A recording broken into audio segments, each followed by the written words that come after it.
Hey guys, and welcome back to another episode of Jack's podcast, Say It How It Is, with me, your host, Nyla. Unfortunately, I do not have my co-host, Shanice, with me today, but great news, I have another co-host. I'm introducing Danielle, who's not here with me. I'm all alone, but she is joining us via Zoom because she is at home in Bristol. Hey, Dan! Hey. I'm sorry, I thought you were going to say something else. So Danielle is our G Expressions Communications Officer, and she's literally behind the scenes doing all the promo for this podcast. So if you have any questions, on Insta, she's probably the one who will be getting back to you. So it's lush to have her on this side of the camera this week on our 4th episode, which is titled Healthy Relationships, which we will get into very shortly. So on last episode, we had Newport Youth Academy come in to talk about what they do for giving opportunities for young people in Newport, employment, qualification, education. There was so much. If you didn't check them out, then you need to, because you are missing out. So yes, catch that episode on YouTube. And this now is episode 4. Like I said, healthy relationships. We got a great episode lined up for you. But before we start, we are going into Newport news. We've got some great things happening this week, and great things that has happened. Haven't we done? It has been a really fun week, really busy week as well. It is. So on Friday was World Book Day. I love reading. World Book Day. I used to be one of my favourite days at school when I was younger. Did you dress up? Character. I used to love it. Sorry, did you dress up for World Book Day? I used to, yeah. When I was younger in primary school, we used to go in with our favourite characters. We used to read our favourite stories. It was one of the best days. I always remember I was in love with Jacqueline Wilson books when I was in primary school. And every year I would pick a book and dress up as one of those characters. And I'm actually a twin, for those who don't know. And me and my sister done the twins, Judy, I can't remember their names. They're like Ruby and something. That's really bad, I can't remember. But anyway, we were the Jacqueline Wilson twins and we loved it, it was great. But in high school, they don't do it. That's a big thing. Even when I think we should do it at work. We should just come in, just as done from our school. It's so much fun. The teachers were allowed, but the kids wasn't. So, I don't know. But it was still fun. But yeah, we want to know, what did you guys read for World Book Day? What was your favourite book? Was there anything that you want to tell us about your stories and what you did to celebrate World Book Day? Let us know. Also, you have some more news, don't you, Dan? Yes. So, yesterday was also a national day. And personally, I think it's the best national day, and one that I didn't even know existed. Yesterday was National Oreo Day. I mean, I think that needs to be a bit of a bigger thing, because I personally want to celebrate that day. How do you eat yours? How do you eat your Oreos, Nyla? I twist and then lick the cream. Isn't that what everyone does? Well, I thought that, but apparently I asked some of my flatmates and they don't. They just eat them So yeah, how do you guys eat your Oreos? Twist them, dump them. You have the double ones, because they do double ones now, and they also do thin ones as well, and they do different flavors, which blew my mind, because I just remember Oreos with the white cream, not the pink and yellow cream which they now do. Yeah, let us know. You dump them, twist them, dip them. But that's a really cool day. I think we need to celebrate the day more. National Oreo Day, guys. Get involved. Let us know how you eat yours. Which we just stole that slogan, from Cadbury's Cream X, which is next month for Easter. Yay! But also, tomorrow is another amazing day because it is International Women's Day. Woo woo! Celebrating amazing women. I'm sure Newport has so much to celebrate when it comes to women. You know, G Expressions obviously is one of the reasons because we have some great women in our organisation, but there is so many great women across Newport doing great things. So what are you doing to celebrate International Women's Day? There is loads going on online and within the communities. Make sure you'll get involved and let us know. Let us know what you were doing. Okay, sign up from any events you've got going on, share and retweet so everyone knows about what you're doing. But yeah, let's go, get involved. Cool, yeah. So that was Newport News for you. Basically a lot of good and main events happening. So what I'm going to do now is I'm excited to bring in our guest, Asha Jane. Hey, she's going to introduce herself and then we're going to go into our topic. So hey Asha. Hi, I'm Asha Jane. I'm just an artist really, just do a bunch of different artsy, freelance creative things. I love how you just said, I'm just an artist. Being an artist is something cool, man. You're an artist, not just an artist. I know, but I think when you know lots of other artists, it's not a big deal. Do you know what I mean? Like, you know, if you've met like an astronaut and you'd be like, oh gosh, you're an astronaut, that's so cool. And they just be like, I'm just an astronaut. You know, because they're just so used to meeting other astronauts. Maybe it's not that big a deal. And they're like, I consider everyone in the creative industry to be, I don't know, really cool. So I try and not get And it's different. So I bet no artist that we've met before is exactly like you. No, that's true. No, but no one's like that. That's true of everything, I think. But yeah, you're right. Thanks. I understand I'm trying to be really nice. And I should just take compliment. Yes. Yes. I remember seeing Asha Jane perform at an event in Cardiff with Faith. It was an evening with Faith, and oh my gosh, she serenaded that piano and played some beautiful music. It was the first time I heard her sing, and it was amazing. Like, literally blew me away. And I just went straight home and followed her on Instagram. Thanks. I find that really weird, actually, because I saw you a really weird story. You have a weird story, is that what you said? Well, it's not that weird. It's like, when I was like 14 or 15 years old, I heard of a band called Skindred, and I was in a metal band. And that was like my first ever band. Apart from at the time, I used to sing like Jessie J covers in this metal band. And in the metal band, yeah, so I'd never heard of anyone who'd sort of like, I don't know, done metal music that was black or a person of colour or something. And then I found out that there was Skindred, and I was like obsessed. And I wasn't even into other metal music, it was just Skindred, and then another one called something with colour in it.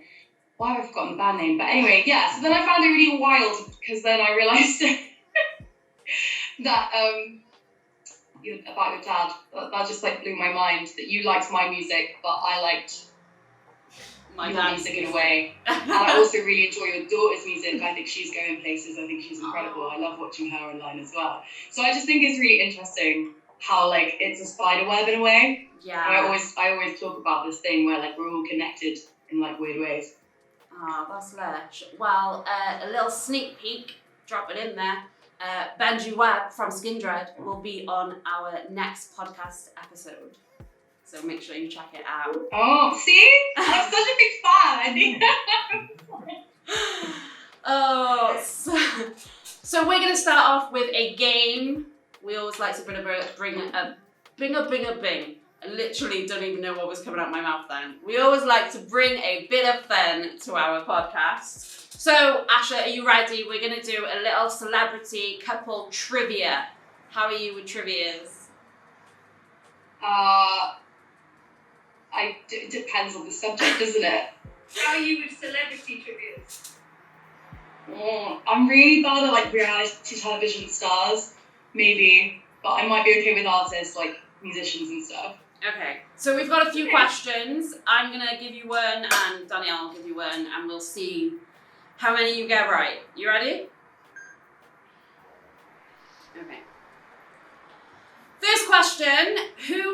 Jay-Z dating before giving his heart to Beyonce?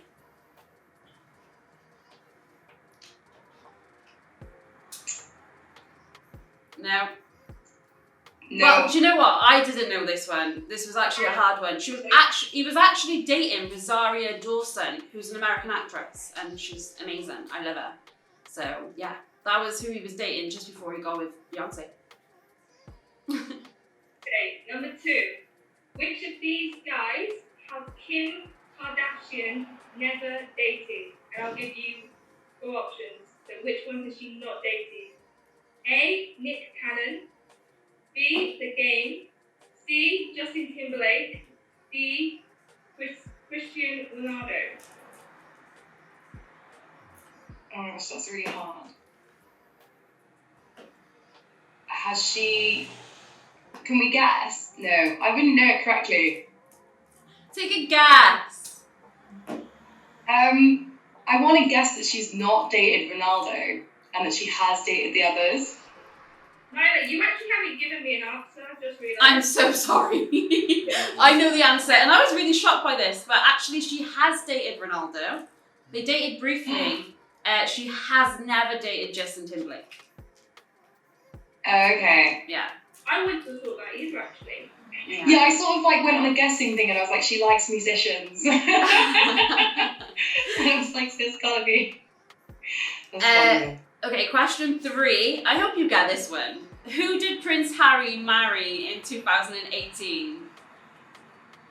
Now her name's gone from my head as well. But all I can think about is how beautiful she is. She is gorgeous. I watched the wedding too, and I don't really watch weddings. So.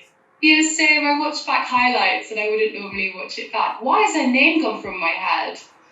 Right, I know who this is. I can picture him in my head. Okay, she knows who it is. She knows Meghan Markle is her name, and yeah. Meghan Markle. There we are. Favourite princess, obviously.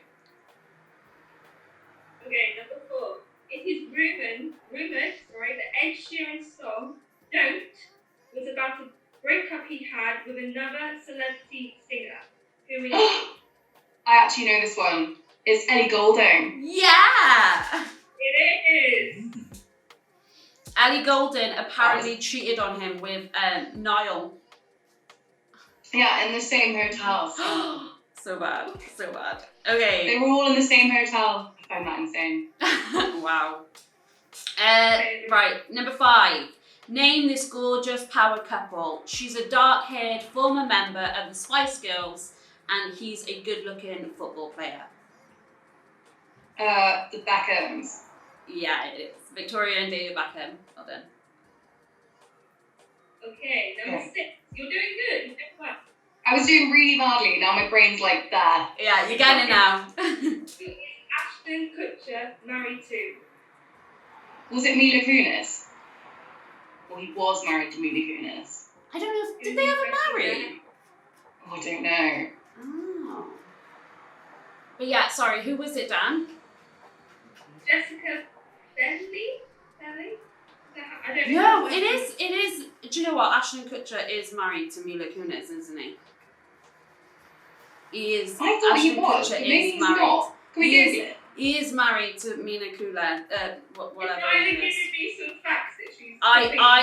Do you know what I've done? I went on a whim and guessed this answer and then realised, as we're in this podcast, I've just realised I know that's not right, and the answer for that actually goes with Justin Timberlake.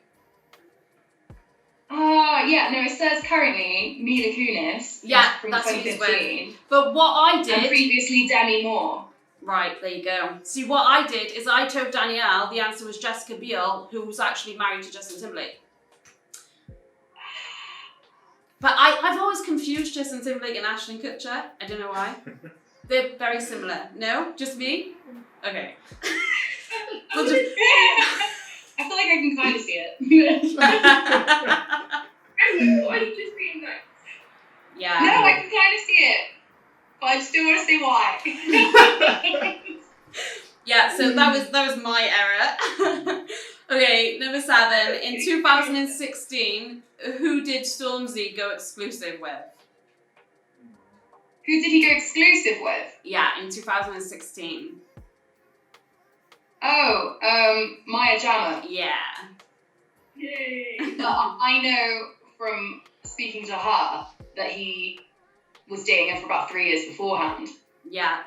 They only came exclusive. From like interviews and stuff, but I think they were exclusive in 2015. That makes a lot more sense. Yeah. Imagine keeping it secret for that long. But you'd want to. Yeah. But we'll get down to that when we talk about our relationships relationships as well, in order to actually properly date without any like invasive. I think they just. So what we're going to talk about later about a healthy relationship and actually the pressures of dating. Yeah. And of having a relationship. Yeah, and maybe even like dating in the spotlight as well. How that must be so different. Because I was listening to a podcast, like a Red Table talk earlier, and about how like paparazzi can know what's happening in your relationship before even you necessarily know. This woman got cheated on, and I just thought it was absolutely mad.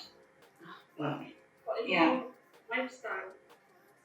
Yeah, and that's what she said. She said she was like completely aware that like that was her life, but that the paparazzi and her job and everyone knew that her husband had been spotted with someone else before she did. Like, it's just actually crazy. I think it's a big commitment when you announce or go exclusive in that spotlight. Okay, so number 8, you're almost there. Justin Bieber's song Sorry was dedicated to who? Selena Gomez is my wildest guess. I mean, Yep, it was. Yeah, definitely. I don't think it could. That be was a very public relationship. It was. It was. Okay, so we got 2 more left. I'm going to quickly wrap these up because I want to move on to our main discussion. So, which American female rapper got married in 2019?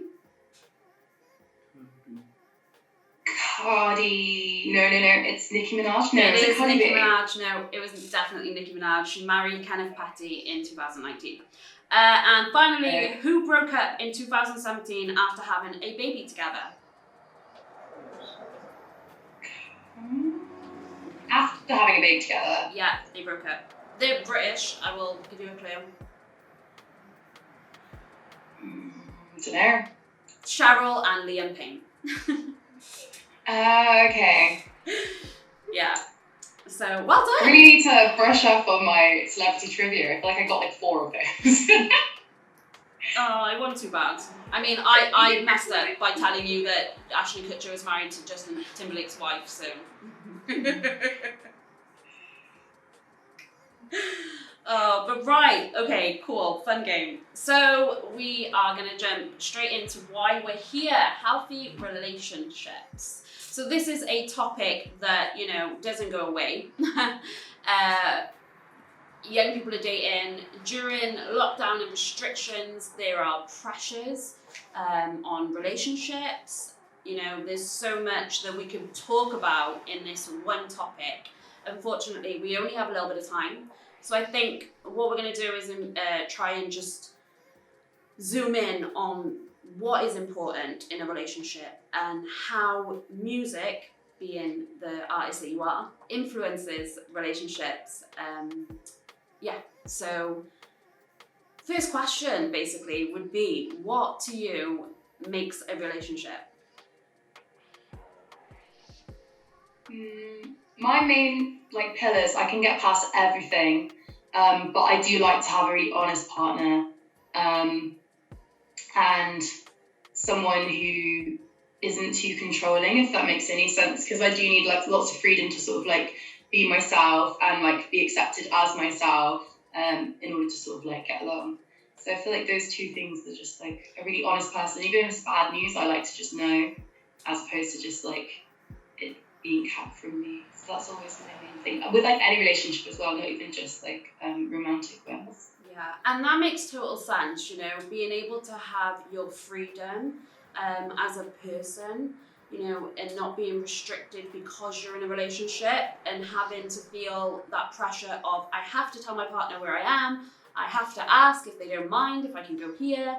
I think that type of relationship can really be toxic without people even realising it, in my personal opinion. Sometimes, you know, when you're in a relationship and you're in a certain job, as an artist, you might need to travel, having that restriction of, not feeling like you can be free in your profession as an artist. That's got to be a pressure on dating. Yeah, no? Yeah, I feel like, especially in a creative industry where it's also quite like male dominated, I can understand a lot of anxiety from people that I've dated, feeling weird about that she's just in this male dominated environment, she's around all these men all the time. So with that one, I think it actually goes both ways. I'd like that person to be able to trust me just as much as I would like to be them to be like honest with me as well. And as someone who I'd like to, I've always been like very honest and very like trusting as a partner. So there's no reason to be annoyed, but I do understand like why that's an anxiety for a lot of people and why they want to know.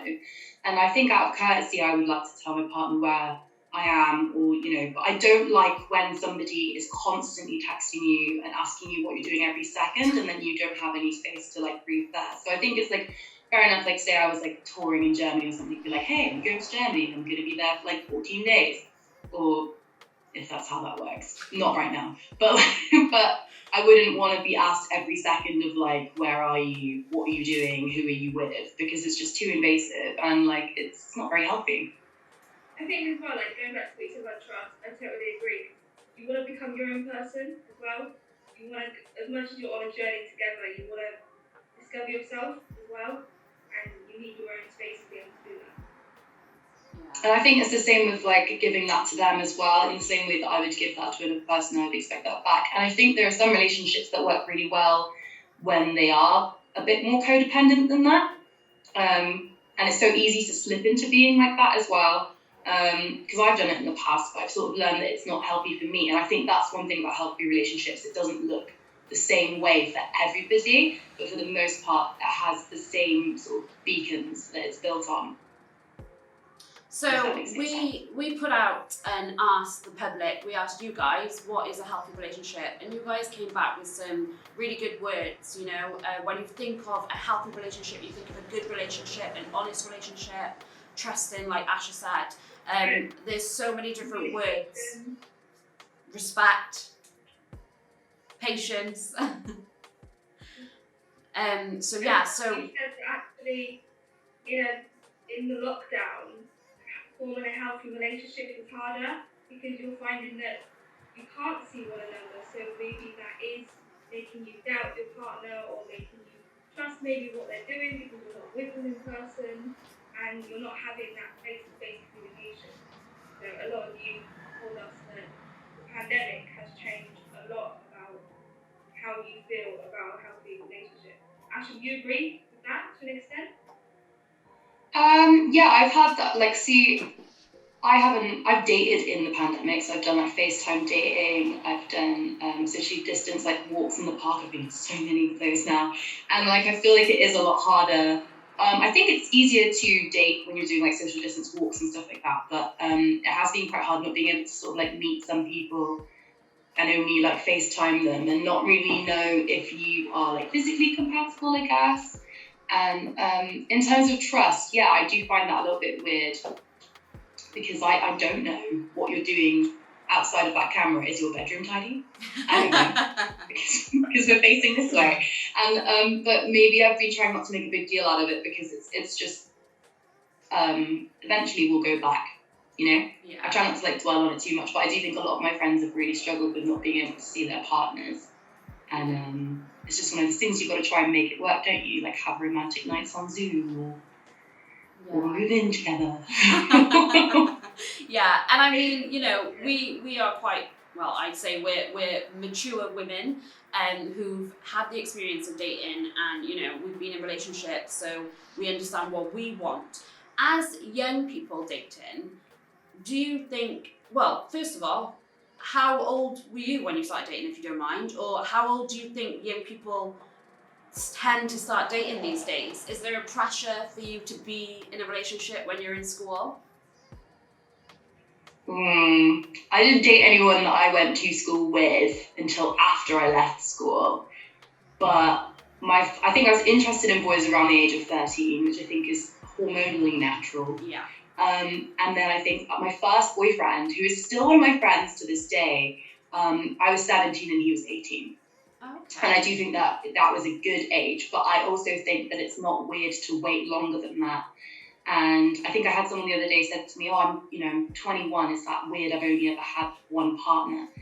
And I said, no, not at all. Like, I kind of almost wish I'd waited until 21 because I knew myself a lot better at that point. Yeah. And I think I understood, because I just because I knew myself a lot better at that point. But I'm always really grateful for my first boyfriend because I think we had quite a healthy relationship for 2 teenagers, as short-lived as it was. And as much as we didn't date after that, we're still really good friends. I don't want to admit how many years later at this point, but we are still really good friends. So I think that can work. It just depends on the maturity level of that person then and there. But also concentrate on school, man. Yes. Find yourself. I sound really hippie-ish, and it's not always what a teenager wants to hear, but I actually do think waiting until you're far more grown makes more sense. Do you think? Or just listening. Yeah. Do you think some of the pressures come from, if my friend's in a relationship, I feel like I should be, or my friend got in a relationship when she was 16, but now I'm 18, do you think... Yeah, because at that point, you don't realise how long life is, do you? You've only lived 16 years, so to you that's a lifetime, and you don't think... you think it's weird to not assimilate to what everyone else is doing, and you don't realise how everyone grows. Because at that point, everyone's gone to school at the same age, everyone's had the exact same classes, everyone's had lunch at the same time. I know that sounds really weird, so then you assimilate to the idea that you've got to do everything else at the same time as well, and if your friends are doing it and you haven't experienced it, you then can't join in on the talking. So I definitely felt weird around 17 that lots of my friends had been in relationships, and it makes you feel undervalued or whatever. But I think that the focus should definitely be more on teaching people how to love themselves before they jump into trying to get other people to love them. And I think that we don't do that enough. We just sort of leave them. Well, a lot of the time I feel like I was just sort of left to sort of run around and figure it out myself, which is good as well. Yeah. On building personality and a person, but I don't think it should be the be all and end all. Yeah. And I wish that more young people understood that it's not. I love that message, and I'm so glad you just said that. Being a mother of 2 girls, a preteen and a teenager, I couldn't stress more to just love yourself and find who you are, because I feel, that there are these added pressures to be in a relationship because your friends are in relationships, but also the music that you listen to. Asha, being a songwriter and having, I know you probably have a wide taste in music, there's lots of songs that influence people when it comes to being in a relationship and what to look for and what not to look for and how to behave. How do you feel that the music industry has that effect on people when entering into relationships? And Can I have that last bit of the question repeated, Nyla, because you went out a little bit? Sorry, yeah, so how do you think being a songwriter yourself and having different types of music that talk about relationships and what to expect or how to behave in a relationship, how do you think that has an impact on young people when entering into relationships? I feel like the music people listen to, the same as everything is kind of part of you are what you eat, isn't it? But also, I don't know, there's plenty of songs that I listen to where I don't necessarily, when I was growing up, agree with the lyrics or think that the lyrics are appropriate, age appropriate, or appropriate in any situation at all. And then you still love the rhythm, you still love the beat, you still dance to it in the club. So I think that it is really important to listen to a variety of music as opposed to sort of one genre, which might be associated with a certain style or way of behaving. But I guess it's kind of hard, isn't it? Because I feel like this is one thing that Cardi B raised when she says that she doesn't let her own daughter listen to her music, and people were like, well, why is that okay then for our children to be listening to music? And she said, I didn't make music for your kids. Like I made music for women like me at the age that I'm at, and I was like, that's fair enough. Like I sometimes feel like the responsibility isn't on the artist, because at the end of the day, they are just normal people, and people forget that when they tune into the radio and things like that. But then that there is a responsibility behind that, and I feel like in that moment she got the balance right in what she was saying. It was like, it's your responsibility to look after what your children listen to and what they're influenced by, as opposed to like her responsibility to create something that's content friendly for everybody. So I don't know if that's like what you mean getting at. I think dating as a musician is really weird. I point blank do not date other. It happens. Sometimes I break my own rule, but I don't date other musicians, and I definitely don't date songwriters. Just don't do it, because you'll get done to you what I do to a lot of people, which is someone will write a song about you, and you will maybe have to listen to it. Like, you know? Yeah. Well, like, I find that one really weird. I'm loving your advice, by the way, and thank you for your conversation, but we are running out of time. Dan, is there anything else on this topic that you want to quickly ask Asha? I think when we spoke to our young people, quite a lot of them said that actually relationship, and this goes back to what we learned in the trivia, is actually relationships are so much easier when they're not put on social media, because as soon as they are, it kind of doesn't become your relationship, it becomes the world's relationship. So from your experience, or from experience that you know of, would you agree that actually social media is putting a big pressure on young people and relationships in today's world? Yes, but I don't think that means that their relationship should be hidden completely. I feel like you should definitely still share it amongst your close friends and amongst like your family members that you trust and things like that, because advice outside of your like little love bubble that you're in is really, really important. I wish that I'd had that when I was younger. I ended up in like quite an abusive relationship, but I feel like if I'd been able to listen to my friends in that moment in time, or share those experiences, I would have realised that it wasn't okay and it wasn't normal at the time to be in a situation like that. And it's one of those things that now I can identify a red flag and say to someone, hey, that's not okay that your partner just treats you like that way. And maybe you should like have a talk about that, or even consider just leaving. That's usually my answer, like leave. So I think not going social media public with your relationship is definitely important to learn and grow a relationship. Perfectly fine if you want to. But also, I like to respect the privacy of people that I'm with as well. So, like, I think like my life is quite public. I don't personally like dating people whose lives are also quite public, and that might be, a reason not to make your relationship too public as well. But definitely understand that love is one of those things where you are often blind to things that are actually really important that other people will notice for you. So, yeah. Thanks, Asha. That's lush.